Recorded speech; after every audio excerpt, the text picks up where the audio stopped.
Let's do the beginning of the transformation from state space to classical representation.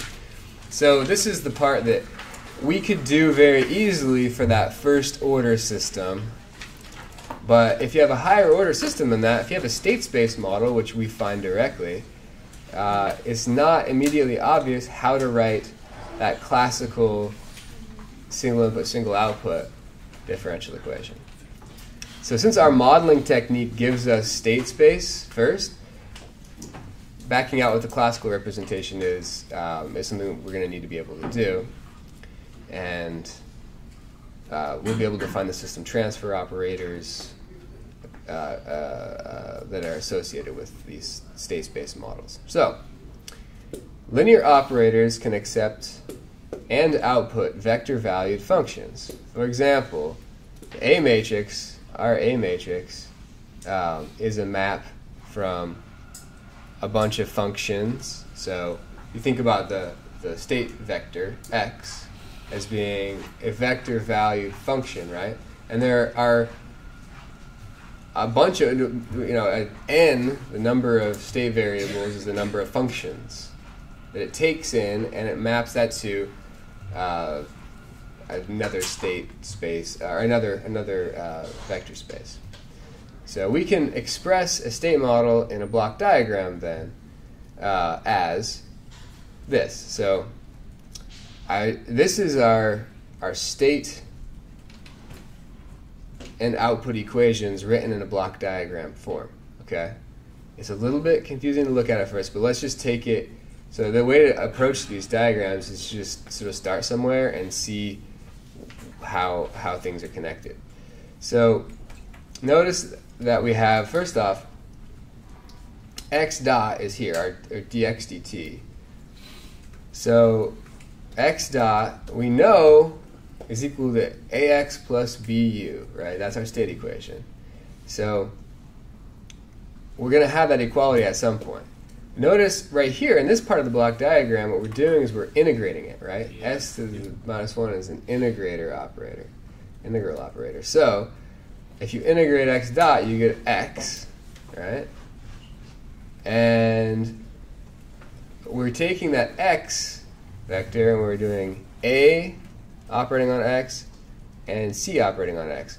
We use A operating on x because we're going to need to write that x dot equals ax plus bu equation, right? So we need ax. So right out here, this is ax, right? Ax. And we're going to add to ax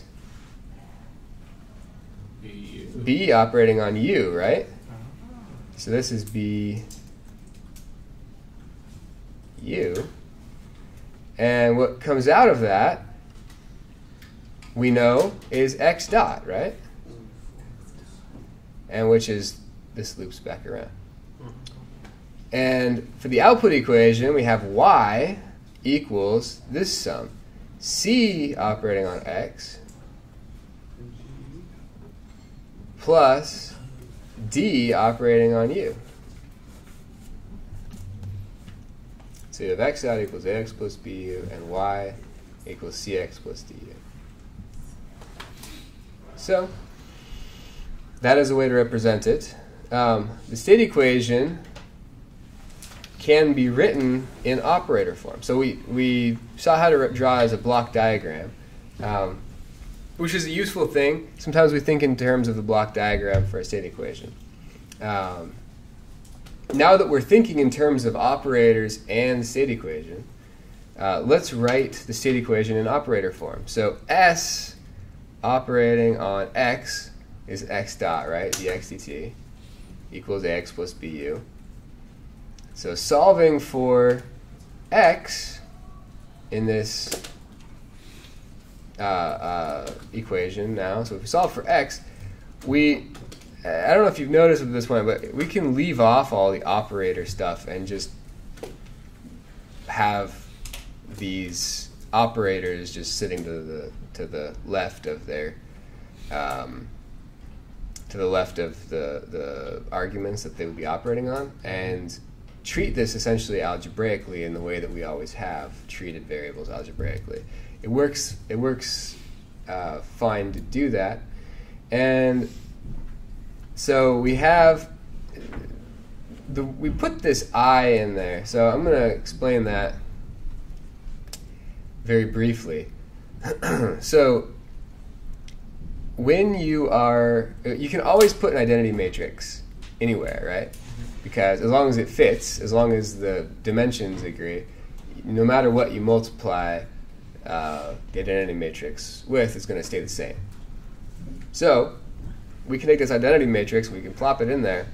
The reason for it is that we're going to factor out x, and in order for us to have a true subtraction here, we can't subtract s is an operator operating on something, and so you have to have it operating on something that makes sense, I guess, so it has the right dimension. So we put the identity matrix in there to hold the dimensionality to be the correct dimensionality.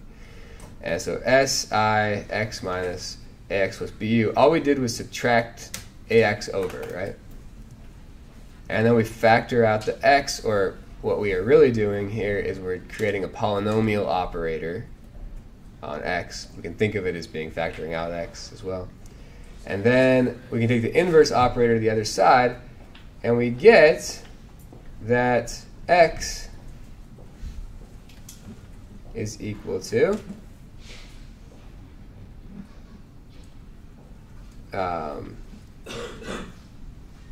s I minus a inverse.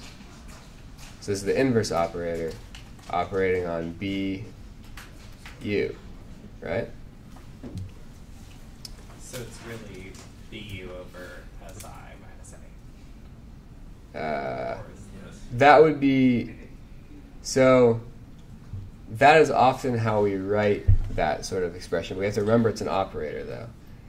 And actually, when we have this in matrix form, we would leave it as inverse, because when you take an inverse, so this is actually a matrix term now, right? So previously, when we were looking at this sort of thing with operators, they were scalars.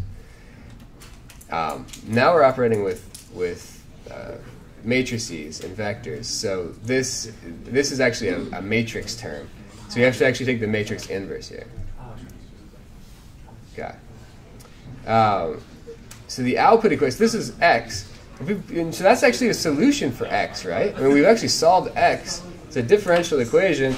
We still have this s operator in here. But we solved x algebraically, essentially, with operators. So looks a lot like Laplace transforms, right? This is kind of, yeah. It's like we're essentially doing Laplace transforms without talking about Laplace transforms. It's pretty great. I just like saying Laplace. Laplace is pretty fun to say. I agree. It's very French. So the output equation, we can just plug in what our state solution is, right, into it. So y equals cx plus du. So we just plug in for x this expression we just solved for and simplify it to get this relationship. So we define h to be, in general, it's a matrix expression, so I'm going to put brackets around it. Si minus CSI minus A inverse plus, or times B plus D. So notice that we have this relationship up here. All I did was I just took this right here, right? And I just define it to be h. So in other words, we have, I could write it over here, y, vector y equals h operating on u. And that was what we defined our system transfer operator to be for a single input, single output system, right? But I'm defining it now for a multiple input, multiple output system in state space. So it's still the operator that takes the input and gives you the output. So you can always think of H as being the thing that you put the inputs in and gives you the outputs. Now, actually finding what this is requires a little bit of linear algebra, because we have to do a few matrix operations. Mostly we have to take an inverse. That's like the main thing. We have to do subtraction, we have to do an inverse, and next time we're gonna learn about a simple way to do inverses for second order systems, and that's the highest I'll require you to be able to do by hand is second order. First order, you just take the reciprocal. So second order is a 2 by 2 matrix. You have to take the inverse of a 2 by 2. Or there's this alternative way of going about solving this. So I'll show you how to do the inverse. And so just the last thing I want to say before we end today, because there is an example next time that we'll talk about. But usually we represent this this matrix. So it's the system transfer operator, but we call it the matrix transfer operator because it's a matrix, and it's got all of these different elements. And so I want to talk about this notation for just a second. We have a minute, guys. Come on. We have the rest of the 50. So what we're doing is each term in this matrix is itself a linear operator relating the jth input to the ith output. So obviously the simplest case is for there to be one input and one output, and there's a single system transfer operator. But the matrix transfer operator has, what it does is it relates each input to each output. So it tells you exactly how a specific input affects a specific output. And I dropped my pen, so I guess we're done.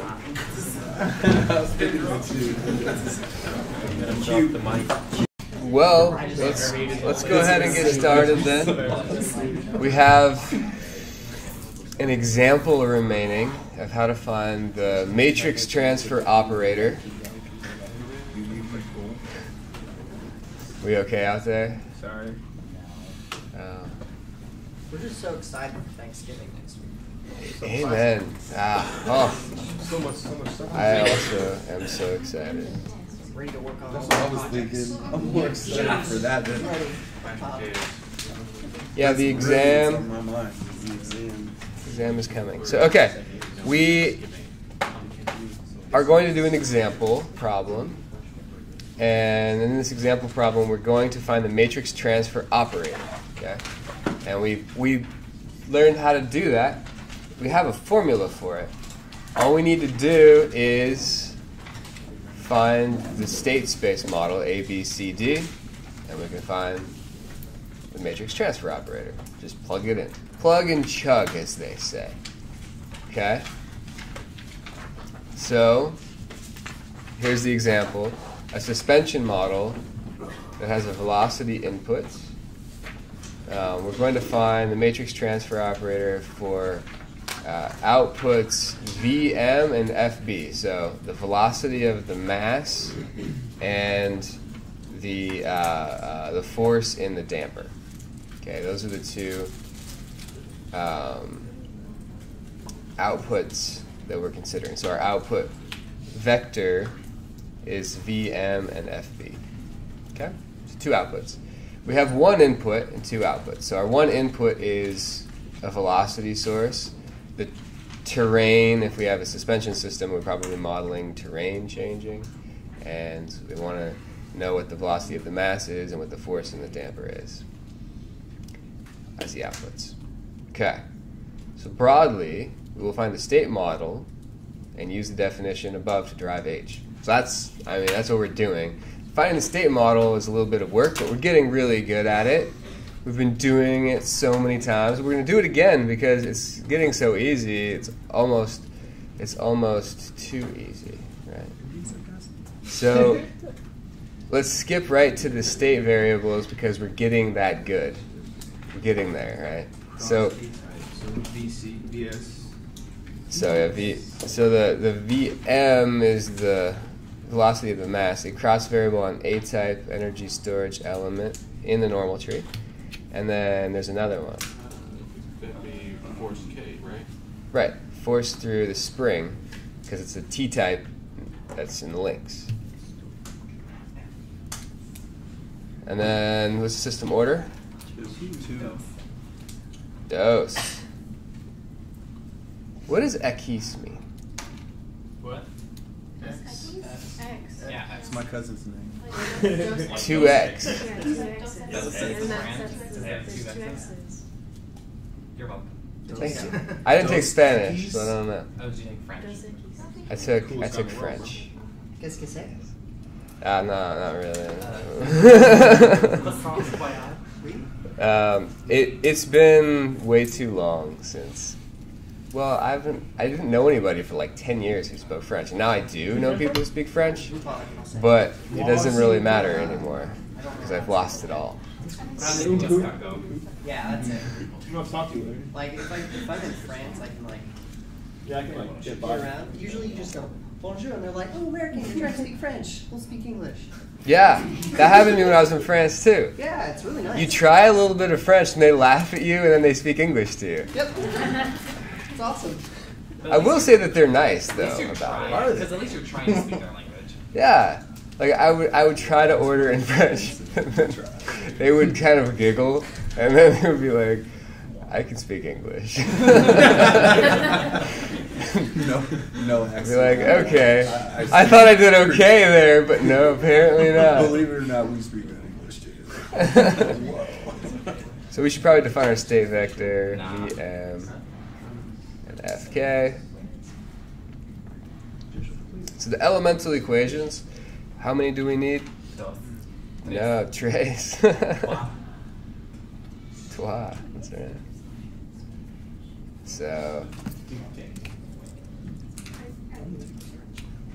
So I'm using dot notation today because I feel like it. Vm dot equals 1 over m. It's so much easier. No. Because what are you differentiating? Vm. Well, what if you're doing d theta? But we always use dot. Always means with respect to time. What if you're Oh, it does? Okay. Yeah, always means with I just respect to thought it time. meant If you use just- dot when it doesn't mean respect to time, you are going way outside of the norm of usage. So, okay, you don't have to use dot. Yeah, that's cool. I'm okay with that. Yeah. You be you, man. You be you. All right. So the force is equal to the mass times the acceleration, and so Newton and then Hooke, right? So this is the force dot equals k vk.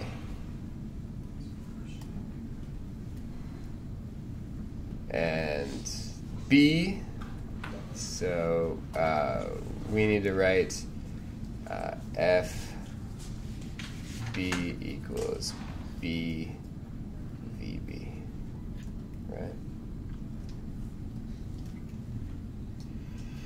So these ones we want the primary on the left-hand side, and in our continuity set, we want our secondary on the left-hand side. Yeah, exactly. So it's this because I just remember for dampers, the force is proportional to the velocity, and the proportionality constant is b. Okay. Yeah. That's just, I mean, you just kind of have to remember the definition there a little bit. So it's not exactly like the Ohm's law.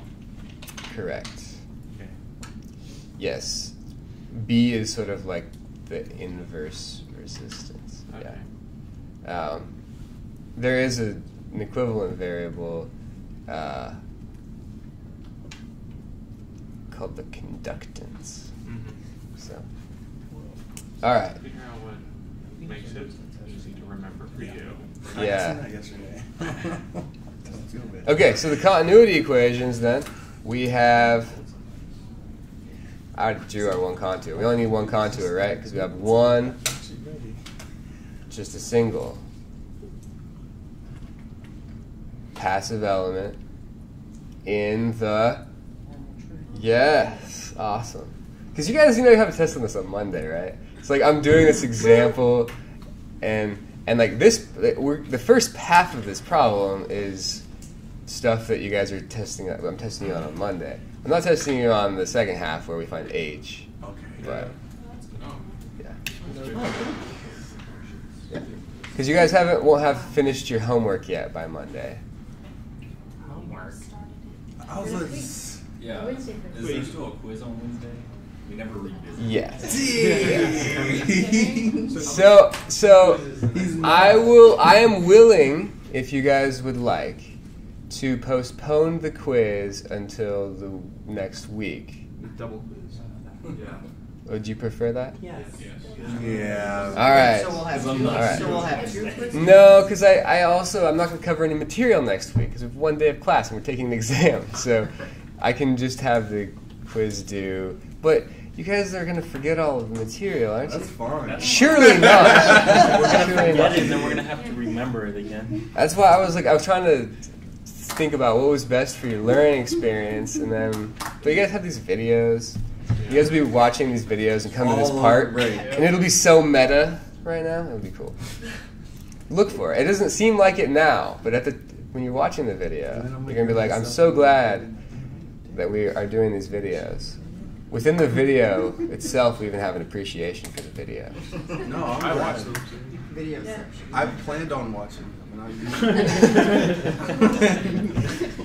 Sometimes when I have to do a little bit of post-processing with these, and then every once in a while, I have to make sure that the audio worked or whatever. I'll start it playing it.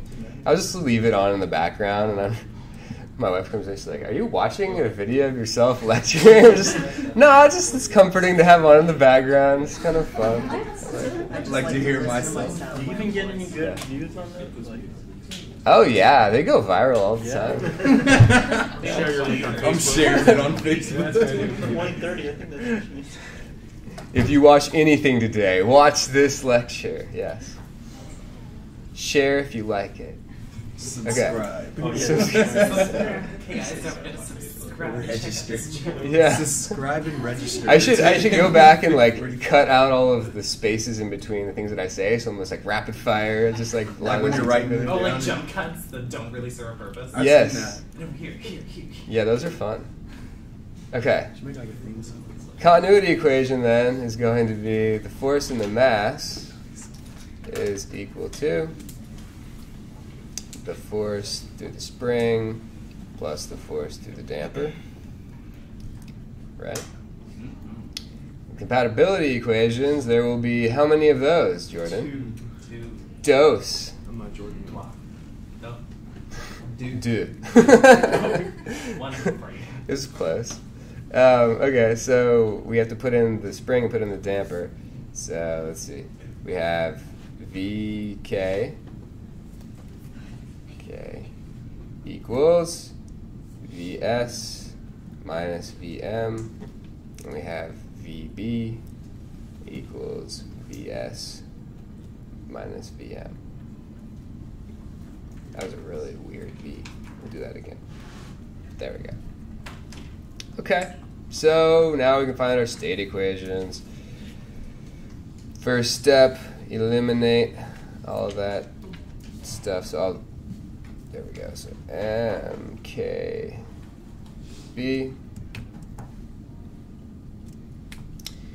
So we have VM dot equals 1 over M times FK plus FB. Eliminated the secondary variable. Fk dot equals K times Vs minus Vm. Eliminated the secondary variable. And finally, Fb equals B Vs minus Vm. And the only thing remaining is to plug this bottom equation into the top equation. So I'm just going to draw a little arrow here. And then we can say equals 1 over M Fk plus B Vs minus Vm. All right, so this equation, Fk, state variable, Vs, input, Vm, state variable. So we're done. This equation, Vs, input, Vm, state variable. So we're good. So we should write it in standard form, probably. Yeah. So x dot equals A, which has got to be a what by what? 2 by 2 times x, which we said was Vm Fk, plus B, which has to be a 2 by what? 2 by 1, because we have how many inputs? 1 input. It is our Vs. So our A matrix can be populated from, the first row can be populated from this Vm dot equation. So the Vm coefficient is negative B over M, right? What is the Fk coefficient? 0. No, 1 over M. 1 over M, good. And is there a Vs? Mm-hmm. What is its coefficient? B over M. B over M. Excellent. Second row is from this second state equation. So Fk dot equals negative K. And then, is there any Fk? And then what about the B matrix? So positive K times Vs. So there's our A matrix. Dum bum bum. And there's our B matrix. Output equation, then we set our outputs. So I set up here, our outputs are going to be Vm and Fb, right? So y1, say, is equal to Vm, which is a state variable, right? So we don't need to rewrite that one. Y2 is equal to Fb. Fb is not a state variable, so we need to rewrite it in terms of state variables, right? So Fb is, we happen to have an equation for that actually writes Fb in terms of an input and a state variable. So we'll just use that expression. If we needed to, sometimes we have to derive a new formula for a new equation that writes it in terms of state and inputs, but in this case we don't need to. We can just write our third equation from up here, B Vs minus Vm. Therefore, our output equation, we have two outputs, so this is going to be a 2 by what? 2 by 2. Excellent. So this is always our state vector, Vm Fk. You guys are so prepared for Monday. It's going to be fun. And what is this dimension going to be? 2 by 1. 2 by 1. Excellent. And so the first output is Vm. So how do I populate the first row? We got one of those. 1 Vm, 0 Fk, 0 Vs, right? Because this equation just has Vm and no Fk and no Vs. Now this one has something for Vm, right? What is the coefficient? Negative B. And is there an Fk? No. Nope. What about Vs? B. Yeah. Wonderful. So, we have our C and D matrices. Oop. C, D. All right. So, we are prepared to find our matrix transfer operator, which I realize you guys have a garbled version, maybe, of this stuff. You don't? Okay. Then good. It's just a blankish page that says 8 matrix transfer operator on Why it. is it supposed to? So I uploaded the blank one later, but some of you got the version before I uploaded the blank one. So yeah. So are we going to go through all of them? Yeah. Every step we're going to do. Okay. So we need to find the matrix transfer operator, and we have a formula for it. Our formula is that H equals C times S I minus A inverse B plus D. Okay, let's go through each term, make sure we understand it. The order is important. What is S? That would be the derivative operation. Yes. What is I? The identity. Yes. What is A? A matrix. B. C. N. Just kidding. D. And what is this to the minus 1? Inverse. Okay. We got this. We just need to go through this. I mean, it's plug and chug, right? No problem.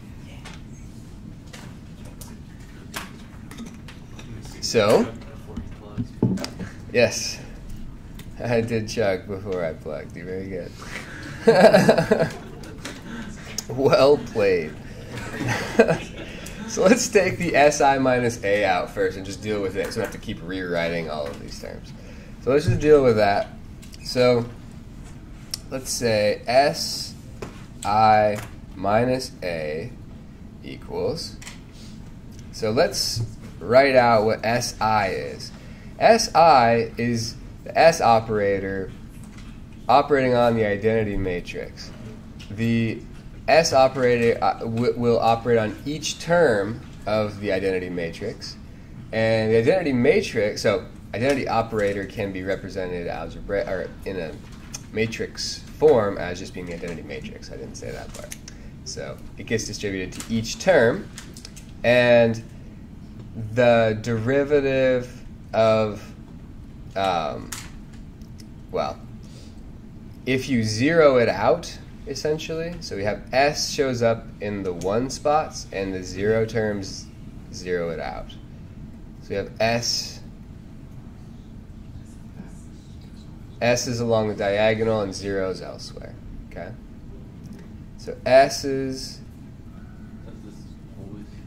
always like that. So if you have we have a 2 by 2 A matrix, so we know the dimensionality of SI. We always have to match it up with the A matrix. So A matrix is negative B over M and 1 over M. Thank you. What was down here? I thought that was true. Wonderful. Okay, so that equals, so term by term, so whenever you have a difference or a sum of matrices, you do term by term summing or differencing. Okay, so S minus B minus negative B over M gives us the term S plus B over M. So that's the 1, 1 elements of this output matrix here. 0 minus 1 over M gives us what? Negative 1 over M. And 0 minus negative K gives us positive K. And S minus 0. Great. Yes. So now we have to do the part that's the hardest part, which is take a matrix inverse, right? Now, so I'm going to write this as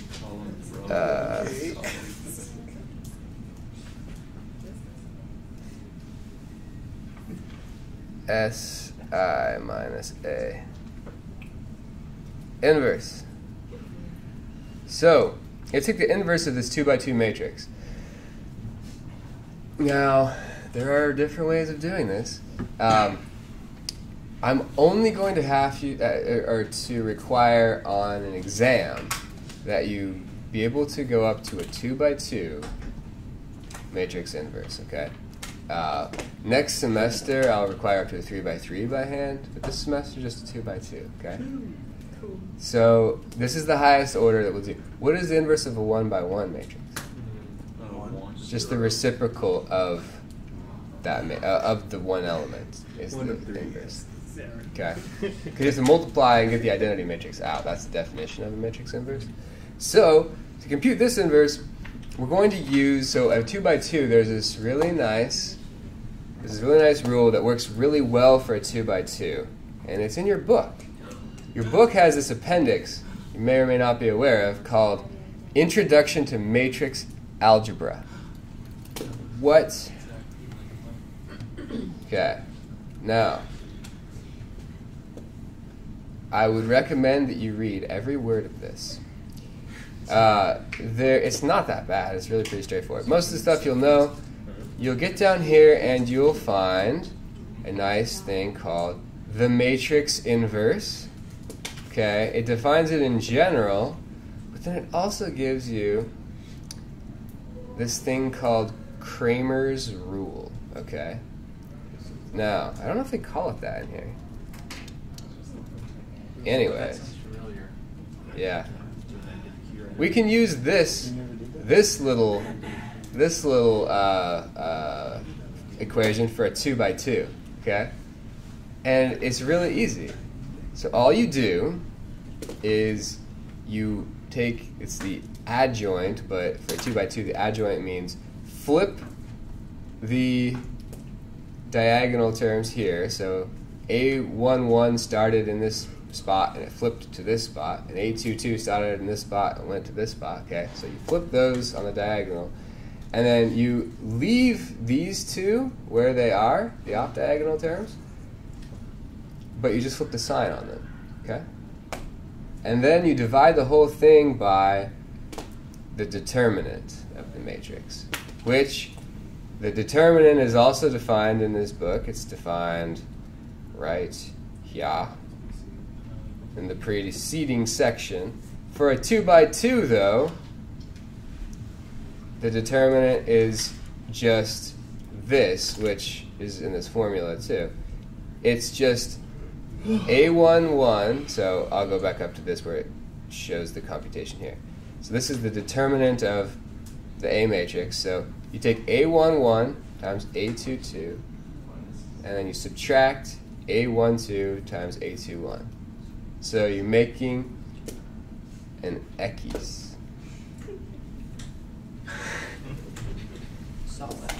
Yeah, right? Cool, huh? Okay. Thank you. I did not bring that up earlier just to lay the foundation for that joke. But if I had thought of it, I totally would have. So, thank you. So let's compute the determinant and put it out front like the formula has for us. So 1 over the determinant, which is this times this. So I'm actually going to draw in a little diagonal. Whoop, that one. So S times S plus B over M minus this times this. So, whoa, not that. That. This times this. It's not more like that. More like that. There's my X. My Ekis. So that is minus negative 1 over M times K, which is positive K over M, plus K over M, times, so we are, I made this a little big. So now we just need to put in, these two terms are flipped, right? So S ends up there, S plus B over M ends up there. And then we switch the signs on the other two. So negative K and 1 over M. Now we can write we can rewrite the denominator here. So I'll rewrite the denominator. I'm going to actually put it under this because I'm running out of space, kind of. So I wrote too large. So I'm going to stick this back here. So S 1 over M negative K S plus B over M divided by, and then I'm just going to expand out that denominator,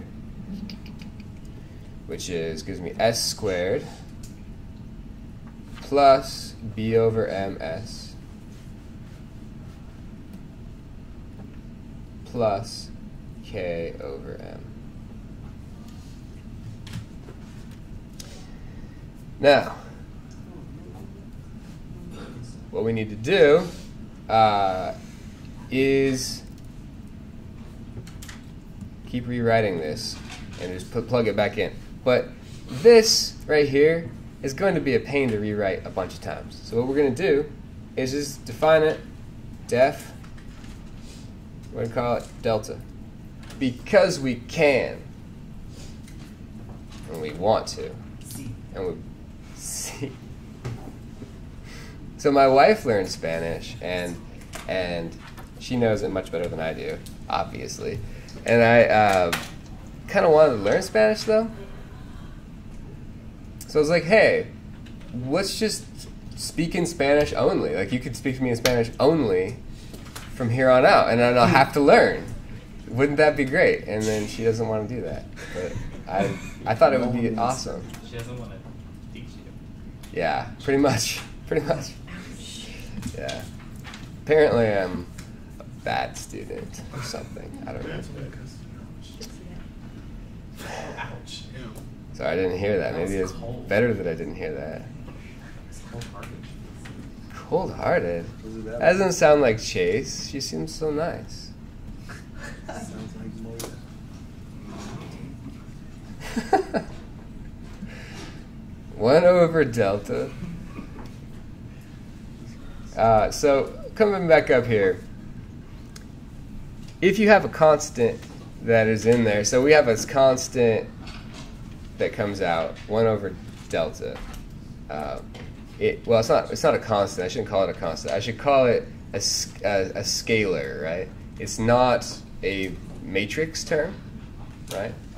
So this matrix term that's out here can be pulled out of all of the, so whenever you have 3 matrices multiplied together and you have a scalar multiplying somewhere in the middle, you can always pull that scalar out front.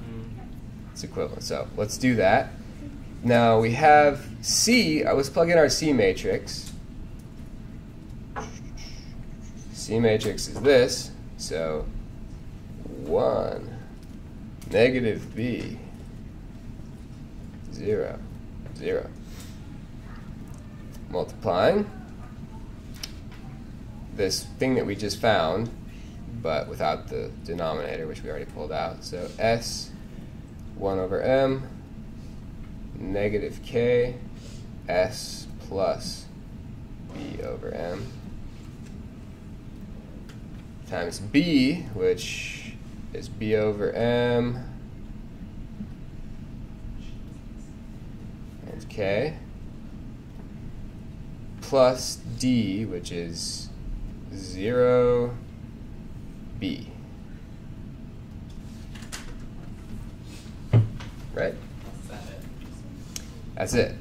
So that was, I just rewrote this, but I plugged in everything. Certainly Jazz do it. hands. Oh, good job. Yeah. Like there's difference. There's a difference.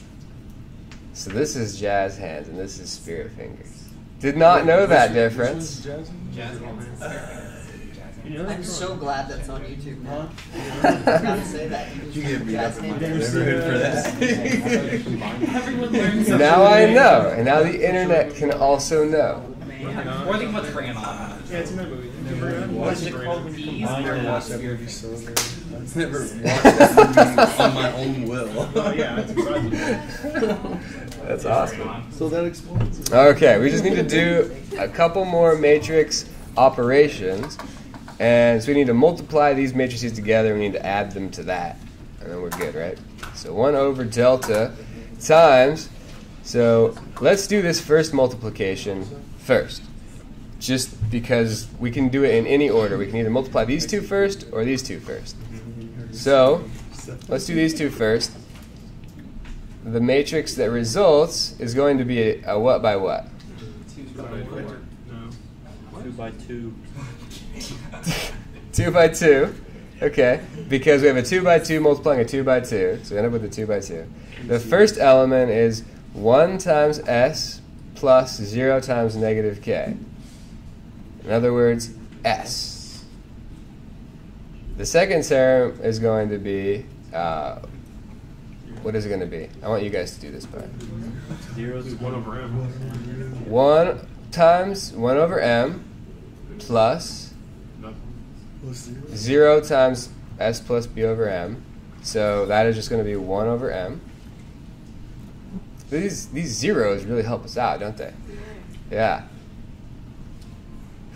And then we have negative b.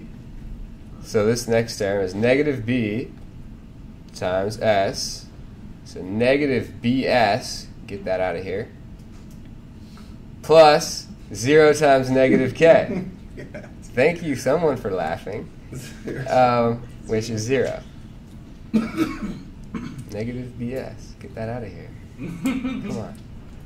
Thank you, Jordan.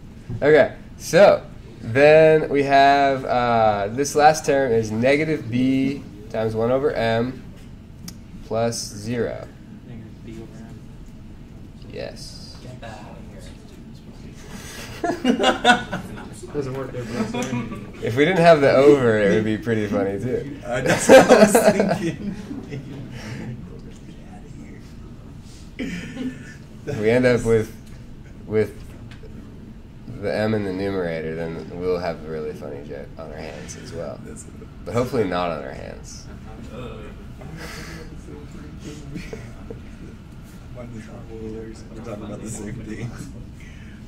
This is the day that class devolved into potty jokes. Doesn't happen. Okay. It is. It's just, you can't avoid it. Okay, 1 over delta. And we have, this is going to give us a what by what? A 1 by 2. Or 2 by 1. 2 by 1. 2 by 1. So a 2 by 2 multiplying a 2 by 1 gives us a 2 by 1. So we have s times b over m gives us a b over m. Well, I should probably do it so that it's not ambiguous. So I'll do b over m times s, okay, plus k over m.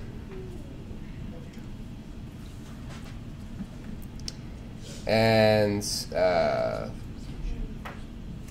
second one is going to be negative bs times b over m, which gives us negative b squared over m s. And then we have negative, so yeah, and then we have negative b over m times k, which gives us a negative bk over m. This is a 2 by 1 plus, fortunately, a 2 by 1. Otherwise, we would have screwed up at some point in this. So, this last equality that we need to write is just 1 over delta times, well, actually, we actually need to do this multiplication now, right? Or we could do them in one step, because we just know this divided by delta and this divided by delta is this one. So we have then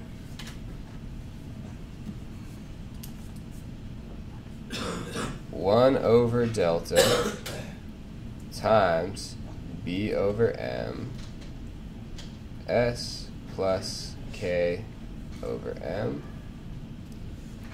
And in the second element, we have So 1 over delta times negative b squared over m s minus bk over m plus b. Now,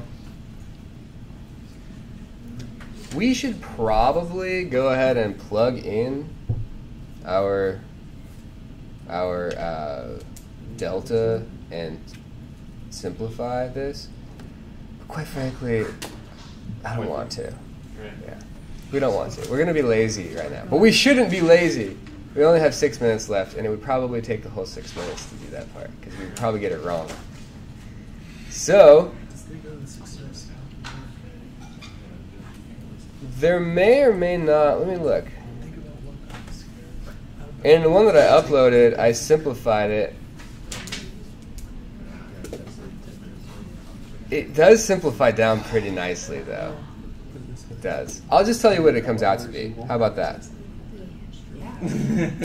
You can actually factor the delta back out. So 1 over delta, and then we end up with b over... Is it a 2 by 1? 2 by 1, yeah. b over m s plus k over m. And this one just ends up being bs squared. Yeah, so it simplifies down nicely. It's just a little bit of a mess. Oh, so 1 over delta is only for the top line? 1 over delta is for both. So what happened, the reason I couldn't factor it out of this step is that this plus b was in there, right? Yeah. So then I had to find a common denominator, which is going to be delta. So I have to multiply b by delta, all of it over delta, and I can factor it out. So but a lot of stuff happened. b times delta, if we look at what delta was, notice that we have a some terms that are going to kind of simplify down. So we cancel some things, and it works out. At least according to my notes. I don't know. Somebody could prove me wrong. I trust you. I kind of trust me. I sometimes feel like people don't check my work, though, so I just do things with impunity. Okay, so this is our answer. This is our system transfer operator. Let's interpret this, okay? So this gives me a polynomial transfer operator from, we have one input, right? So it's always going to be from one input. So from VS to, what was this output? That was corresponding to VM, right? So this system transfer operator with the denominator delta is the system transfer operator from the terrain, the velocity source, to the mass velocity. Okay, it describes its dynamics. And this system transfer operator, divided by delta as well, describes the velocity source, how the velocity source impacts the force in the damper. Okay? Now, based on what we learned before, we could actually rewrite each of these as a differential equation, couldn't we? We could, which is pretty cool. So let's keep that in mind. Let's at least draw a block diagram for each. Let's do that part. So let's call this term right here. So I'll call this H 1 1. I'll call this H 2 1. Okay. So this is going to be H 1 1. Input is VS, right? And the output is what? PM. And similarly, we have the same input, Vs coming in, operated on by what? H21. And out comes FB, right? We chose the damper force to be that. Because you have y1 equals Vm and y2 equals FB from step 7. Exactly. So this is y1, and this is y2. And this is our only input, u1. If we had two inputs, how many of these would we have to draw if we were going to draw a block diagram for each? Just need 2 arrows. 4 of them, right? So one for each input going to each output. We have 2 inputs then. If we had 2 inputs, we would have 2 inputs and 2 outputs, so there would be 4. And what would the size of this matrix transfer operator be? 2 by 2. It is currently a 2 by 1. If you had, okay, so let's see if we can expand it. It's a little bit larger. If we had 3 inputs and 4 outputs, what would be the dimensionality? First off, how many of these block diagrams would we have to draw? 16. 12. It's 3 times 4. 12. Yeah. And then what would the size, what would the dimensionality be of this matrix transfer operator? So this is the number of outputs. So this number of rows is the number of outputs, right? So 4 by 3. 4 outputs by the number of inputs. So it would be a 4 by 3. Number of outputs by number of inputs. And we would have a system transfer operator that would take each input to each output. Pretty cool, huh? Yeah. All right. So I will see you guys. Vámonos. I will see you guys on Monday for the. Sorry? You mean ideals? You said vámonos, which means we go. Let's go. We all Go. I was telling you guys to go. That's not. No, that's my thing. Let's go somewhere. Or hurry up. If you say vamos, Undelayed is hurry. Vámonos. Is it Vámonos means vámonos, we Let's go. Come on, Vámonos is all of us. Let's Okay. Because when I worked construction for a summer, my coworkers all be like, "Vámonos." And I They was say like, vamos is a command, and Okay. you're telling them to hurry up. Go, you go. Let's go. like at the end of the day, we would be like, "Let's end." So you say when you say I take out the garbage, it's soccer.